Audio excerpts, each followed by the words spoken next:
ప్రస్తుత బడ్జెట్లో కేంద్రం మనకి ఏమి ఇచ్చింది ఏమి ఇవ్వలేదు అనేటువంటి ముచ్చట మనం పెడుతున్నాం. సరే రైట్, వెంకటరెడ్డి గారు ఇక్కడ ఒక మాట నేను చెప్తా.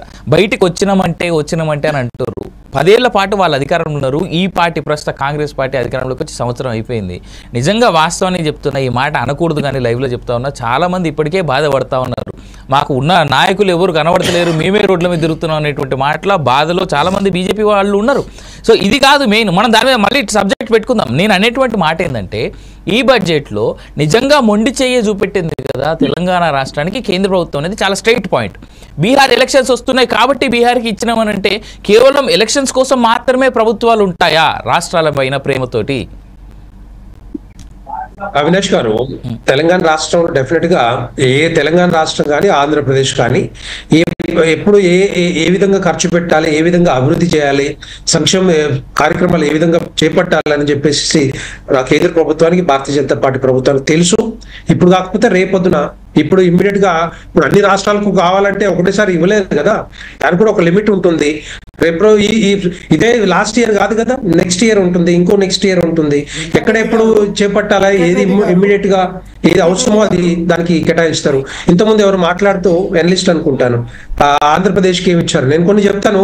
దాంట్లో ముఖ్యమైనది పోలవరం ప్రాజెక్టుకు 400 కోట్లు, విశాఖ పోర్టుకి 445 కోట్లు, జీరో బడ్జెట్, న్యాచురల్ ఫార్మింగ్ కి 100 కోట్లు, ఏపీ ఆరోగ్య వ్యవస్థ బలోపేతానికి స్ట్రెంథనింగ్ కి 162 కోట్లు, learning transformation operation Polavaram project కి 5,000 కోట్లు, విశాఖ స్టీల్ కి 3,200 కోట్లు, విశాఖ పోర్ట్ కి 730 కోట్లు, న్యాచురల్ ఫార్మింగ్ జీరో బడ్జెట్ కింద 186 కోట్లు. ఇవన్నీ ఏంటంటే విశాఖ స్టీల్ ప్లాంట్ కి కూడా 11,440 కోట్లు. వెంకటరెడ్డి గారు ఇక్కడ ఒక విషయాన్ని మీరు గమనించాలి. విశాఖ స్టీల్ ఫ్యాక్టరీ మీద 11,400 కోట్లు ఇచ్చినట్టే ఇచ్చారు. అది రివైవల్ ఆఫ్ ది కంపెనీ కోసం ఇచ్చారు. రెండో అంశం ఏంటంటే 35,000 కోట్ల రూపాయల అప్పులు ఉన్నాయి దానికి సంబంధించిన. అవి ఎవరు తీర్చాలి? దాని మీద ఇప్పటి వరకు కూడా కేంద్ర మంత్రి దాని మీద ప్రకటన చేయలేదు. దాని తర్వాత బడ్జెట్ లో కూడా అంశం రాలేదు. అట్లాగే తెలంగాణ రాష్ట్రానికి సంబంధించినటువంటి ఇక్కడ ప్రభుత్వము 40,000 కోట్లు కావాలి అని చెప్పేసి ప్రతిపాదనలు పంపించినప్పుడు కూడా దాని మీద స్పందించినటువంటి సందర్భం. అయితే బడ్జెట్లోనే మనకు నిధులు కేటాయించకపోతే నార్మల్గా కేటాయించేటువంటి అవకాశం ఎక్కడ ఉంటుంది? అట్లాంటి సందర్భాలు ఇప్పటివరకు చరిత్రలో బడ్జెట్ ఏర్పాటు చేసిన చరిత్రలో ఎక్కడైనా ఉన్నాయా? వీళ్ళు డిమాండ్ చేస్తేనే 10 లక్షల కోట్లు ఖర్చు పెట్టలే కదా తెలంగాణ రాష్ట్రంలో.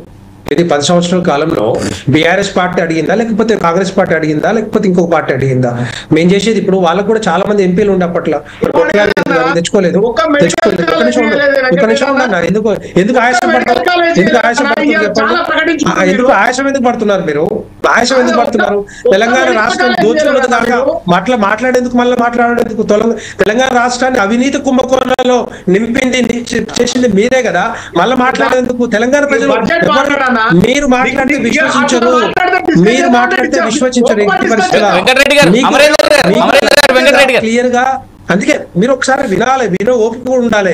బీఆర్ఎస్ పార్టీ నాయకులకు ఓపిక లేకపోతే తెలంగాణ రాష్ట్రాన్ని ఇష్టం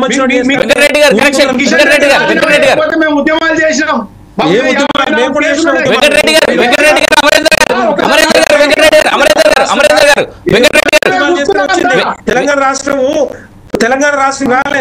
కేసీఆర్ ఒక్కటి చేస్తేనే రెండు పార్టీలు కలిసి అని మీకు తెలియాలి. అది మీకు కనీసం ఆలోచన ఉండాలి. మాట్లాడే ముందు బీజేపీ చేసింది సుష్మా స్వరాజ్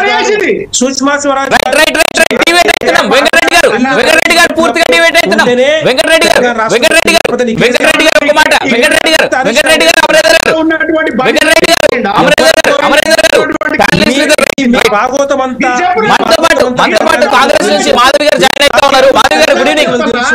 మీరు మళ్ళీ మాట్లాడితే విశ్వసించలేరు.